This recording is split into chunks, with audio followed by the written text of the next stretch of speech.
長崎次郎書店。大家好啊，今集非常空間會帶大家返去100年前嘅 Book Cafe， 就連日文大文豪夏目漱石及村上春樹都拜訪過嘅書店。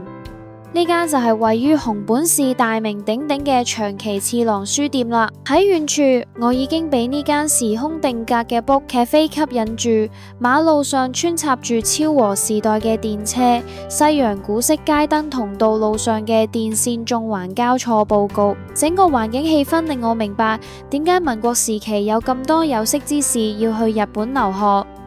地面個層係書店同埋會議室，咖啡店入口位於1樓，行上又長又斜嘅樓梯就可以入咖啡店啦。左邊畫面係咖啡店內天花吊燈，呢一款吊燈同右邊畫面嘅書店款式原出一轍，係 Paul Henningsen Designs PH 吊燈。我自己就最中意坐喺窗邊位置，望住不停來往穿梭嘅電車。呢一種原汁原味嘅木建築結構，相信會喺除咗寺廟之外就好難揾到啦。木地板配上吊線及木結構橫樑，大家留意下舊式窗門係點樣固定開窗角度。日本人對古物保育程度相當認真。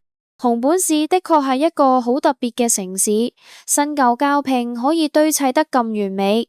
以上咁多集嘅節目都係純屬個人見解，希望大家多多包涵。大家可以去我哋呢3個網上平台睇下我哋更多作品。喜歡呢條短片嘅話，可以俾返個 like 同埋 follow 鼓勵下我哋啦。